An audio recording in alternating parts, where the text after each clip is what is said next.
안녕하세요. 세정제자교회 김남식 목사입니다. 이제 2021년도도 얼마 남지가 않았습니다. 오늘 19일인데요. 좀 있으면 이제 한 해가 마무리가 되겠네요. 여러분은 올 한 해 동안에 계획하셨던 거, 기도하시던 대로 또 하나님께서 이루어 주셨는지 한번 뒤를 돌아보다 보는 시간이 되셨으면 좋겠습니다. 우리가 항상 우리의 삶을 뒤돌아보면서 우리가 기대했던 대로 되지 않는 경우가 있습니다. 그럴 때 다니엘의 세 친구들의 유명한 말이 있죠.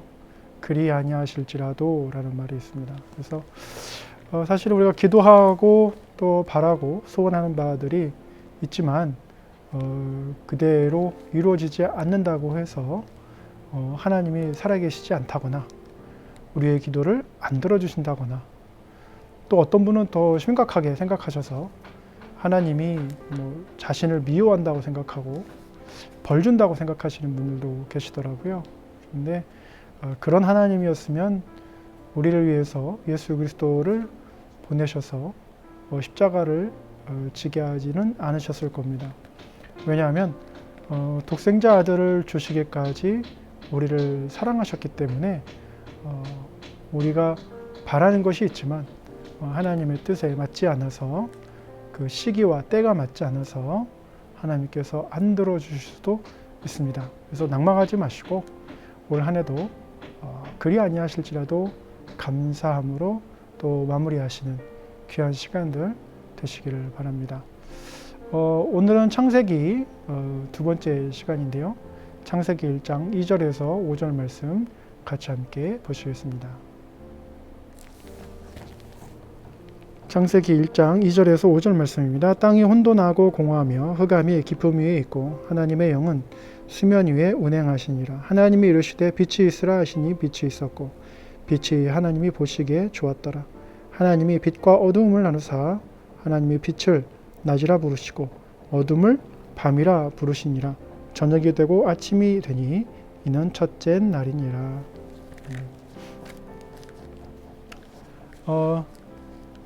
창세기 말씀을 보면 그 어느 곳에도 나오지 않는 태초의 모습이 그려져 있습니다. 여러분 흔히 EBS에서 보시는 어떤 태초의 모습은 산에서 막 용암이 터지고 단세포 생물이 어찌어찌해서 다세포 생물이 되고 그 다세포 생물이 어찌어찌해서 또 이렇게 진화되는 것을 보여줍니다. 이러한 그 교육용 영상의 가장 큰 목적은 바로 하나님은 없다입니다. 즉 창조주는 없고 성경을 부인하는 그러한 목적이 있습니다. 반대로 만약에 창세기가 가르치는 대로 만약에 여러분한테 교육을 한다면 어떤 일이 벌어질까요? 태초부터 하나님이 계셨고 이 세상의 시작이 하나님으로 말미암았고 그리고 하나님 말씀대로 성경 말씀대로 심판이 다가온다고 공교육에서 그렇게 가르치면 어떤 일이 벌어질까요? 우리가 신성 로마 제국에서 기독교 국가가 되었을 때를 보면은 국가에서 기독교를 국가 종교로 지정하면서 모든 사람들이 그것을 따르도록 했습니다. 그렇다고 해서 모든 로마 시민들이 진정한 그리스도인이 되었느냐? 그건 아닙니다. 그래서 다르게 말하면 비록 오늘날 우리가 진화론을 학교에서 배우지만 또 굳이 창조론을 가르친다고 해서 많은 사람들이 저절로 참된 그리스도인이 될 거라고 생각하시는 것은 큰 오산입니다. 특별히 창조과학회에서 창세기를 하나의 어떤 과학적 암시를 보고 이제 과학적인 근거를 가지고 밝히려는 노력들을 합니다. 저도 과거에 이제 그 카이스트에 있는 하나의 이제 창조과학 동아리에 있는 이제 렉스라는 곳에 번역하고 올리고 함께 자료도 나누고 이렇게 한 적이 있었는데요. 근데 중요한 거는 이제 과학적인 전제를 잘못 제시했을 때 그래서 그 잘못된 전제를 바탕으로 해서 가설을 제시하고 그 가설이 이론화되었을 때 가장 큰 약점은 그 이론화되었던 전제가 거짓으로 밝혀지면 뭐 몇십 년이 됐든 몇백 년이 되었든 하나의 이론이 붕괴되는 것이죠. 예를 들어서 아리스토텔레스가 천동설을 주장을 했습니다. 그런데 이 아리스토텔레스의 천동설이 이제 그 기본 전제가 뭐냐면 온 우주, 태양이 지구를 중심으로 돈다라는 이제 하나의 가설이 있었죠. 그 전제를 가지고 이제 이걸 주장을 했는데 중요한 거 이건 이제 지금의 천주교죠. 예. 로마 기독교가 이걸 그대로 받아들인 겁니다. 그래서 지구를 중심으로 태양이 돈다, 우주가 돈다 이렇게 이제 얘기를 하던 바람에 여러분이 잘 아시는 이제 그 갈릴레오 갈릴레이가 이제 아니다, 지구가 돈다 이렇게 말했을 때 잘못된 전제를 근거로 한 과학적 이론과 종교가 만났을 때 진실에 대해서 탄압을 하기 시작합니다. 이렇게 탄압을 시작하니까 어떻게 됩니까? 나중에 이제 계몽주의라든지 이런 것들이 발전하면서 교회가 이제 힘을 잃게 되고 그러면서 이제 그 종교 개혁이 일어나고 그러니까 얼마나 이제 교회가 권위적이고 부패했고 뭐 이런 것들이 나타나니까 이제 종교 개혁이 일어날 수밖에 없는 상황이었죠. 지금도 그때의 트라우마가 있어서 종교와 과학은 잘 대화를 하지 않습니다. 그러나 이제 그 오늘날 우리가 좀 해야 될 것은 우리가 이 성경을 과학 무슨 참고서로 본다든지 이런 것보다 오히려 문학서로 봐야 되고 여기에 암시되어 있는 많은 그 함의들을 우리가 조금 깨닫고 묵상하고 그러면서 우리가 아무리 과학이 발달했다 할지라도 창세기 1장 1절을 어떻게 설명할 수 있습니까? 뭐 최근에 과학자들이 이제 빅뱅 이론들 뭐 많이 얘기했었는데요. 빅뱅 이론 같은 경우도 수축과 이완이 동시에 일어나는 것은 이제 빅뱅인데 그 빅뱅 이론의 가장 큰 약점은 또 그 폭발력이 에너지 근원이 어디냐에 대한 이제 답을 못하는 거죠. 그래서 이제는 돌아가셨지만 이제 천체 물리학자였던 스티븐 호킹이 물리학에 대해서 얘기를 쭉 하다가 점점점 말년으로 갈수록 어떤 이야기를 하냐면 철학적으로 넘어가고 철학적으로 넘어가다가 거의 이제는 추상적인 형이상학적인 이야기로 넘어가면서 신을 존재한다는 것을 인정하지 않고는 이제 설명할 수 없는 이제 물리학의 이론들을 이제 접하게 되는 것이죠. 여러분이 잘 아는 아인슈타인의 상대성 이론도 사실은 한쪽 측면을 얘기하자면 우주가 팽창하고 있다라는 이야기를 하고 있는 거거든요. 그러면 우주가 하나의 공간으로서 있는 것이 아니고 우주가 공간 안에 어떤 공간으로서 존재하면서 그 주어진 공간 안에서 우주가 팽창하고 있다라는 얘기를 하는 건데 그러면 우주를 둘러싸고 있는 공간은 또 어떤 공간이냐 이것에 대한 답을 해야 되는데 아직까지도 많은 천체 물리학자들이 답을 하지 못하고 있습니다. 이런 이제 미스테리에 쌓여 있어서 우리가 알고 있는 사실 반복되는 현상들을 뭐라고 얘기를 하냐면 이제 자연 법칙 이렇게 이제 규정을 하고 있죠. 그러나 이 자연 법칙이라는 것이 예를 들면 인간은 죽지요. 나이 들고 이제 아프고 교통사고로 뭐 이렇게 해서 우리가 죽는데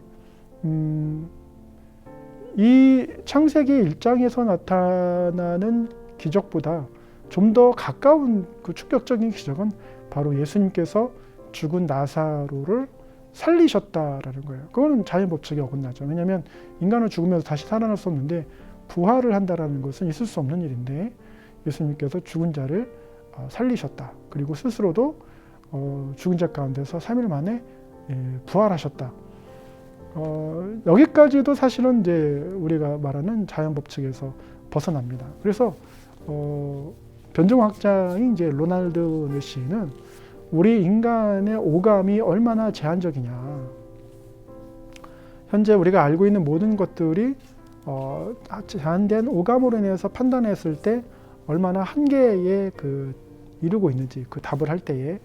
그래서 한 가지 예를 들면 우리가 이렇게 집안에 앉아 있는데 천장에서 빗소리가 막 물소리가 막 떨어지는 거죠. 그래서 비가 온다고 생각하지만 누군가 밖에서 커다란 호스로 물을 뿌리고 있을 수도 있는 가능성이 있는 거죠. 그런데 그런 것은 생각하지 않고 우리의 경험에 비추어서 비가 오는구나 라고 이렇게 이제 판단을 내리는 겁니다. 그러나 사실을 확인해 보면 해가 떠 있고 누군가 호스로 이제 천장에 물을 뿌리고 있는 것을 우리가 그냥 듣기만 하고 그렇게 했을 때는 얼마나 우리가 한계를 가지고 있느냐를 이제 말을 해주는 거죠. 이와 같이 오늘날 우리가 이제 창세기 1장 2절에서 5절을 보면 땅에 혼돈이 있고 그리고 이제 그 혼돈 가운데 빛이 있으라 하시니 빛이 있었고 이제 이러한 얘기들을 합니다. 이게 무슨 이야기냐면 EBS에서 얘기하는 이야기, 어떤 진화론에 대한 이야기, 다윈의 어떤 종의 기원이라든지 이런 모든 것들이 사실은 완전한 무, 그래서 완전한 그 없음, 익스 니힐로라는 것에서 이제 말하는 것이 아니고 기존에 있던 유에서 유를 설명하는 것일 뿐이지 완전한 무에서 유를 설명하지는 못한다. 그리고 심지어는 이제 이 혼돈이라고 하는 물질 자체에도 과학자들이 밝혀냈지만 이 혼돈 이전에는 어떤 상태, 그 완전한 무 상태를 과학자들이 과연 정의를 내릴 수 있느냐? 그건 이제 과학자들의 몫이겠죠. 그러나 하나님께서는 그 완전한 무에서 유를 창조하시는 것을 무엇으로 하셨냐? 말씀을 하셨다는 겁니다. 그런데 이제 요한복음 1장 1절에 보면 태초에 말씀이 계시니라 했을 때 그 말씀을 이제 우리가 로고스라고 이야기하는데 한마디로 논리입니다. 그러니까 결코 땅이 생기고 혼돈이 있고 이러한 모든 것들이 창조에 진행된 과정 가운데에서 질서 정연하게 이루어지고 있는 것일 뿐이지 우리가 봤을 때 그냥 무작위로 일어난다는 것은 결코 아니죠. 그래서 우리가 자연 현상을 잘 볼 때 무작위로 일어나는 것 같지만 꼭 그렇다고는 볼 수 없는 현상들이 많이 있습니다. 최근에 미국 중서부를 중심으로 해서 엄청난 토네이도들이 일어나서 정말 사상 최대의 피해를 입히곤 했는데요. 여러분 이러한 그 토네이도를 맞는 주 중에 하나가 바로 아이오와 주입니다. 근데 이 아이오와 주 같은 경우는 주기적으로 토네이도를 맞아요. 그러면 거기서 이제 농작물을 재배하시는 이제 농부들 같은 경우는 어떻게 했습니까? 하늘이 원망스럽죠. 아무리 그 첨단 무기를 가지고 있고 우주선을 우주를 띄운다고 하더라도 나사가 이 토네이도를 막아줄 수는 없어요. 그런데 놀랍게도 이 아이오와주에 있는 많은 농부들이 신앙이 투철하다라는 것이죠. 그래서 자신들에게 피해를 입히는 어떻게 보면 하나님이 만드신 피조 세계에서 일어나는 토네이도를 그대로 하나님의 뜻으로 받아들이고 하나님을 원망하기보다는 오히려 하나님 앞에 신뢰하는 모습들을 보여주는 아이러니를 보여준다는 거죠. 왜 그럴까요? 하나님께서 창조하신 세계 가운데에 신뢰가 있는 거예요. 무엇 때문에? 바로 예수 그리스도를 보내주신 그런 사랑이 있다는 것을 알고 이 토네이도라는 이런 자연현상이라든지 냉해라든지 태풍이라든지 허리케인이라든지 이런 모든 자연현상들의 가운데에서 하나님의 뜻을 오히려 우리가 다 이해하지 못하지만 순응하고 있다라는 겁니다. 어제 제가 어떤 한 분을 만났습니다. 굉장히 여러 가지 스토리가 많으신 분인데 참고로 말씀드리면 아버님이 목사님이세요. 이제 연세가 드셔서 은퇴하셨고 이분도 한 60대 정도 되시는데 아버님이 가지고 있던 할아버지에게 물려받았던 땅을 아버님이 이제 목회하시기 전에 사업을 하신다고 하면서 땅을 팔았어요. 그래서 그 어마어마한 땅을 다 팔고서 이제 얼마 남지 않았어요. 근데 이 큰아들로서 이제 할아버지 손주죠. 그 땅을 회복하고 싶은 마음이 있어요. 그래서 아무런 가치도 없다고 말씀하셨지만 조금씩 그 땅을 이제 모으면서 아버지가 벌린 일을 수습하는 과정이 있습니다. 그런데 그래서 이제 아버님의 목회를 하신다는 것 자체도 사실은 조금 이해를 못해요. 왜냐하면 할아버지 땅 다 날려먹고 나서 그때서야 뭐 목회한다고 이렇게 하니까 아들이 좀 이해를 못하고, 또 두 번째는 커다란 시험이 있는데 이제 그 원로 목사님의 둘째 아들이 우체국을 다니다가 처음으로 이제 오토바이가 새로 나와서 그 오토바이를 이제 그 둘째 아들한테 주어서 배달을 하도록 시켰는데 우편 배달을 하다가 이 오토바이를 신형을 타고 나가던 첫날에 교통사고를 당해서 안타깝게도 이제 죽음에 이르렀습니다. 그러니까 이 큰아들은 아버지를 생각할 때에, 아버지가 믿는 하나님을 생각할 때에 어떻게 땅도 다 팔게 하고 또 그 동생도 죽게 하고, 그러면서 하나님이 어떻게 이런 지경까지 다 있으면서 하나님을 신뢰하라고 하느냐. 그래서 자기는 교회에 대해서 별로 좋게 생각하지 않는다. 이런 경우는 많이 있습니다. 평생 신앙생활을 하셨지만 자녀를 잃는 경우도 있고요. 그래서 우리가 세월호 사건에서도 이 말씀을 드렸지만 오히려 자녀를 잃었을 때, 재산을 잃었을 때, 파산했을 때 하나님을 신뢰하는 모습이 신앙이다. 우리 초대교회의 신앙은 자신의 생명을 이제 다 내려놓으면서까지도 지키는 것이 바로 신앙이었다. 그래서 최근에 알게 된 전남 영광군 야월면에 있는 야월교회의 이제 순교 역사, 65인의 순교 역사를 이렇게 보면서 참 성도들이 도망갈 수도 있었는데, 그리고 도망갔었는데 다시금 교회로 돌아와서 순교의 대열에 참여하는 모습들을 보면서 내 생명과 재산보다는 신앙을 우선순위로 하는 그런 그리스도인들의 모습이 있었다라는 것을 이제 알게 됩니다.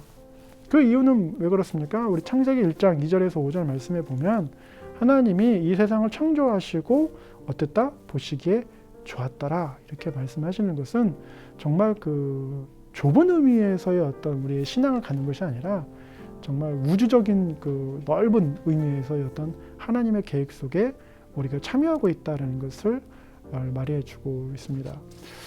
또 하나는 이제 이 첫째 날, 그래서 낮이 되고 밤이 되었다 해서 첫째 날에 대해서 얘기하는데, 히브리어에서의 날은 이제 욤이라고 얘기를 합니다. 이 욤은 여러 가지 의미가 있는데 우리가 말하는 하루의 의미도 있고 어떤 시대나 기간, 그래서 장시간의 어떤 기간을 얘기할 수도 있습니다. 그래서 이제 기독교 물리학자인 이제 한 분은 말씀하시기를 뭐라고 말씀하시냐면, 이 욤이 우리가 생각하는 24시간이 아니라 상당히 긴 시간일 것이다. 그래서 하나님의 창조가 우리가 생각하는 24시간 안에 이루어지는 창조가 아니라 좀 더 긴 시간에, 그 욤이라는 긴 기간 안에 이루어졌을 가능성이 크다라고 이야기를 합니다. 그 한 예로 예수님께서 이 땅 가운데 오셨을 때 동정녀 마리아에게서 아이로 태어나잖아요. 그러니까 예수님께서는 이 세상의 어떤 피조의 질서를 그나마 지켜가신다라는 거죠. 갑자기 하늘에서 성인으로 막 하늘에서 오신 것처럼 막 구름 타고 내려오신 게 아니라 잉태되어서 서서히 자라가는 모습까지 다 겪으시면서 독생자 예수 그리스도의 역할을 해나가시는 그런 과정들을 보면은 이제 하나님의 창조도 이렇게 좀 더 느린 창조, 서서히 이루어지는 창조를 이제 이야기를 합니다. 그래서 물론 이제 뭐 지구의 나이가 45억 년 얘기를 하고, 그러나 이제 창조과학계에서는 이제 좀 더 젊은 지구를 이야기를 하는데요. 그래서 단순히 우리가 이제 기독교에 관해 소개하고 복음을 전할 때 창조가 6일 만에 이루어졌다, 24시간씩 해가지고 6일 만에 이루어졌다, 이렇게 말하는 것에 대해서 많은 믿지 않는 분들이 이제 회의적으로 얘기를 하세요. 어떻게 그럴 수 있느냐, 어떻게 그렇게 할 수 있느냐 하는데, 우리가 그 욤이라는 단어 해석에서 조금 더 유연성을 가질 수 있다. 단순히 24시간에만 국한될 것이 아니고 어느 시대나 기간, 좀 더 긴 기간을 이해할 수도 있다라는 겁니다. 그래서 중요한 것은 무엇입니까? 하나님이 이 땅을 만드셨다. 그리고 어땠다? 보시기에 좋았더라. 그러나 무엇 때문에 보시기에 안 좋았더라? 죄 때문에 보시기에 안 좋게 된 거죠, 지금. 그래서 우리가 해야 될 일은 뭡니까? 우리의 죄를 하나님 앞에 고백하고 다시는 죄의 길로 가지 않고 예수 그리스도를 믿음을 말미암아서 제자의 길로 가는 게 굉장히 중요하다. 지금 제가 아까 말씀드렸지만 목사님의 아들도 상처받아서 신앙이 없어요. 어떤 장로님이나 권사님 아들도 부모님 때문에 상처받아서 신앙이 없을 수 있어요. 반대로 아무리 재산을 잃고 건강을 잃고 생명을 잃는다 할지라도 끝까지 신앙을 지켜주는 모습을 자녀들한테 물려준다면 어떻습니까? 이 하나님이 창조하신 세계, 그리고 알파와 오메가가 되셔서 이제 마라나타 되시는 우리 주 예수여 어서 오십소서 하는 다시 오신 예수님 오실 때까지 우리 자손 대대로 신앙생활을 끝까지 이어간다면 참으로 하나님께서 어떻게 말씀하시겠어요? 보시기에 좋았더라, 이렇게 하실 것 같습니다. 그래서 꼭 여러분의 가정과 가문이 예수 그리스도를 잘 섬기는 귀한 축복된 가정 되시기를 예수님의 이름으로 축원합니다. 감사합니다.